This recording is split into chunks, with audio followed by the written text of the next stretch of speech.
डूंगरी बांध महापंचायत को लेकर पिछले कुछ दिनों से हड़ौती की राजनीति में उबाल देखने को मिल रहा है। स्थानीय लोगों और पंचों की ओर से रखी जा रही समस्याओं के समाधान की मांग के बीच इस मुद्दे ने राजनीतिक रंग लेना शुरू कर दिया है।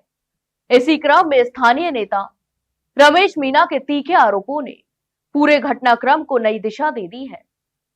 रमेश मीणा ने मंत्री किरोड़ीलाल मीणा पर निशाना साधते हुए कहा कि जो नेता मंच से कहते हैं कि मैं किसी की शरण में नहीं जाता, वही सत्ता के लिए मंत्री पद स्वीकार कर लेते हैं और चुनाव आते ही पंचों की जूतियां उठाने तक पहुंच जाते हैं। लेकिन आज जब पंचों की आवाज सुनने का समय है, वो सामने क्यों नहीं आ रही? रमेश मीणा के इस बयान ने महापंचायत में उपस्थित लोगों के बीच स्पष्ट रूप से हलचल पैदा कर दी है। यहां तक कि उन्होंने यह भी आरोप लगाया कि सत्ता में बैठे नेताओं को जनता और पंचों की वास्तविक मांगों से कोई मतलब नहीं है। अगर वर्तमान जगह कांग्रेस सरकार की होती तो बाबा यहां आकर धरना देते। इसके अलावा इस बयान को कई राजनीतिक विश्लेषक सीधे सीधे सत्ता पर बैठे नेताओं की कार्यशैली पर सवाल के रूप में भी देख रहे हैं। इसके साथ ही उन्होंने यह भी दावा किया कि डूंगरी बांध महापंचायत का राजनीतिकरण यहीं से प्रारंभ हुआ था, जब मुद्दे को जनहित की बजाय राजनीतिक फायदे नुकसान के चश्मे से देखा जाने लगा। रमेश मीणा का कहना था कि महापंचायत जनता के हक की लड़ाई के लिए थी, लेकिन मंच पर मौजूद कुछ नेता इसे राजनीतिक अवसर में बदलने की कोशिश करते दिखे। दूसरी ओर हंसराज मीणा के भाषण ने अलग ही विवाद को जन्म दिया।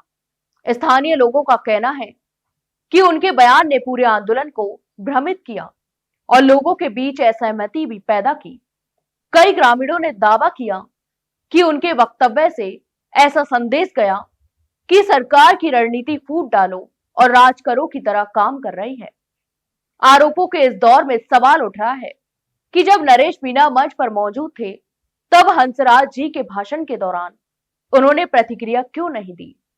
राजनीतिक जानकारों का कहना है कि शायद माहौल गरमाने के डर से वे उस समय चुप रहे, लेकिन बाद में उन्होंने अपनी नाराजगी और असहमति को खुलकर सामने भी रखा। वहां पंचायत में शामिल पंचों और स्थानीय ग्रामीणों का कहना है कि उनका मुख्य उद्देश्य डूंगरी बांध से जुड़े मुद्दे का समाधान है, न कि राजनीतिक बयानबाजी।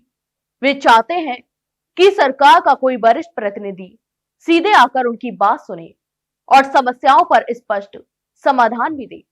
अब सवाल यह है, क्या नेताओं की इस बयानबाजी और आरोप प्रत्यारोप के बीच डूंगरी बांध की वास्तविक समस्या कहीं खो तो नहीं जाएगी?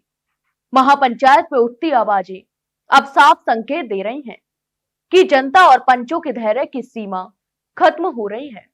यदि समाधान जल्द नहीं मिला तो यह मुद्दा बड़ा जन आंदोलन बन सकता है और इसका सीधा असर आने वाले चुनावों तक दिखाई दे सकता है। तो आपकी इस पूरे मामले पर क्या राय है, हमें कमेंट बॉक्स में कमेंट करके जरूर बताएं। वहीं वीडियो को लाइक और शेयर जरूर करें और हाँ, चैनल को सब्सक्राइब करना ना भूलें। फिलहाल के लिए इतना ही, जल्द मिलते एक नई जानकारी के साथ। तब तक के लिए नमस्कार।